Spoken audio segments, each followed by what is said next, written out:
పిఠాపురం మండలం చిత్రాల్లోని నారాయణకుండం క్షేత్రంలో స్వయంభూగా ఉన్న శ్రీ లక్ష్మీ నృసింహస్వామి వారికి శుక్రవారం నాడు రాఖీ పౌర్ణమి ఉత్సవాన్ని శ్రీ నారాయణ దత్తపీఠం ఆధ్వర్యంలో వైభవంగా నిర్వహించనున్నట్లు నారాయణ దత్తపీఠం అధిపతి నారాయణ దత్త స్వామి తెలిపారు. ఈ విషయమై చిత్రాలలో శ్రీ నారాయణ దత్తపీఠం ప్రాంగణంలో ఏర్పాటు చేసిన మీడియా సమావేశంలో పీఠాధిపతి నారాయణ దత్త స్వామి మాట్లాడుతూ రాఖీ పౌర్ణమి సందర్భంగా స్వామివారికి నిర్వహించే ఉత్సవ విశేషాలను తెలియజేస్తూ భక్తులు పాల్గొని తరించాలని విజ్ఞప్తి చేశారు. స్వామివారు ఇక్కడ ఒక బావి తవ్వుతుండగా స్వామివారు బయటికి రావడం జరిగింది. తర్వాత కొంతకాలానికి నా కళ్ళలో కనిపించి పలానా చోట పెట్టండి, అక్కడ నాకు స్వామిని గుడి నిర్మాణం చేయమని చెప్పడం జరిగింది. అప్పుడు స్వామివారికి ఇక్కడ 16 సంవత్సరాల పూర్వం జరిగిన విషయం ఇది. 16 సంవత్సరాల క్రితం స్వామివారి కళ్ళలో కనిపించి ఇక్కడ పెట్టడం జరిగింది.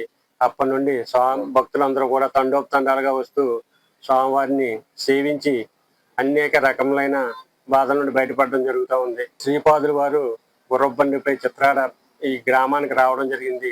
ఇక్కడ ఎన్నో చిత్రాలు జరిగాయి కాబట్టి స్వామివారు ఎన్నో చిత్రాలు చేశారు. ఆ చిత్రాల్లో మొదటగా వీరపాదులకి నీళ్లు పోసి విశేషమైన అంటే అఖండమైన వెలుగుని అంటే ఆ వీరపాదులు ఎక్కువగా కాసేటట్టుగా, దాంతో పాటుగా ఎక్కువ రుచి వచ్చేటట్టుగా స్వామివారు ఆశీర్వదించడం జరిగింది.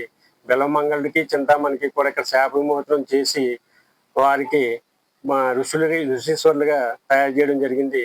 తర్వాత లక్ష్మీ నరసింహస్వామి చెంచులక్ష్మి సమేతంగా శ్రీపాదుల వారిలో ఐక్యం అవడం జరిగింది. ఆ విధంగా ఐక్యమైనప్పుడు ఏర్పడిన కొండవే నేటి నారాయణ కొండం, అదే నారాయణ తీర్థం. ప్రస్తుతం మనం చూస్తున్న ఈ నారాయణ చెరువునే నారాయణ తీర్థం అంటారు. కాబట్టి ఎన్నో చిత్రాలు జరిగాయి కాబట్టి ఈ ప్రాంతానికి చిత్రవాడ అనే పేరు వస్తుందని శ్రీపాదుల వారే స్వయంగా చెప్పడం జరిగింది.